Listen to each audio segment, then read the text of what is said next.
I'm Kristen with Dickman Farms, and this is your Smart Gardening Tip. I'm going to show you a few tips on repotting your houseplants. Every few years we'll find that our houseplants get big, quite thirsty, a little pot-bound. For instance, this foxtail fern, you see the roots are exposed at the top. His roots were also exposed at the bottom pretty significantly. This is telling me he's happy to have a new home, of which I say, yay! I get to go shopping for awesome new pottery. So I'm going to start with a pot like this that has a little functional design that I could pop any room, any office, any space with. I love it. That's where I'm starting. I have my little plant. Also note that it's only about an inch or two bigger than its existing container.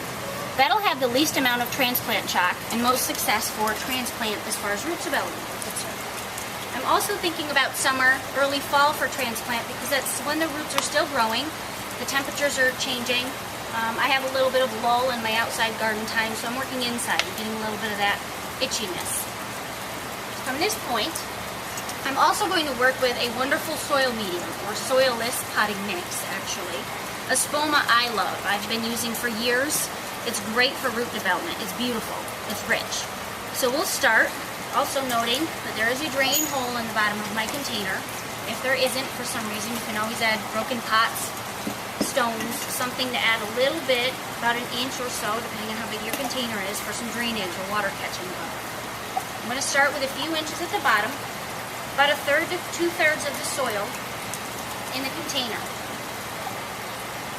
I'm also going to very carefully shake my plant out of its container. Being so pot-bound, I also cut it.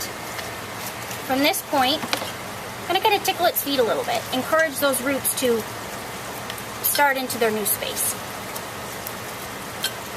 Quite frankly, it's not going to hurt if you're a little more aggressive. Just don't be too aggressive. I'm going to nestle mitten into my pot. I can see the roots, but I also know when I put my soil in there, the water's not going to spill all over the top. I'm going to add a little bit of extra to the side.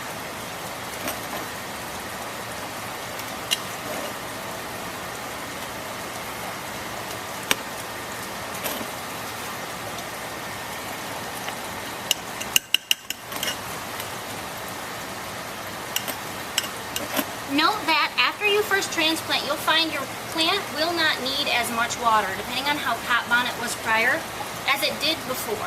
The roots aren't there to fill the container. So you'll find you may be watering half as much as you were before because the new soil is holding quite a bit of moisture. And as you well know, it's one of my favorite tools. We're always suggesting the moisture meter. This will give you better guidance for what your plant needs are by telling you directly here on the dial when it's ready. I'll always water it in with my first transplant, and then I have easily a week to 10 days before I have to check it. Putting the plant back in its existing home where it was prior to transplant will also help with that transplant stress. Also, if you look to my right here, Neptune's Harvest, one of my favorite indoor houseplant fertilizers. It's a fish emulsion. It's very slow release, but it's incredibly beneficial. Orchids, African violets, our ferns, pothos, philodendron, anything. It really does a great job. And on that note, I did show you a few of our easy water, air cleaning and purifying, great textures, low to mid-light loving plants. Peace lily, most of us are quite familiar with that white flower. Pothos and philodendron, another easy vine. Dracaena gives us a lot of texture with little effort. Another one of my favorites, the Chinese evergreen.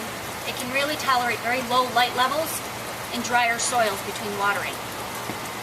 Another easy one, ZZ plant.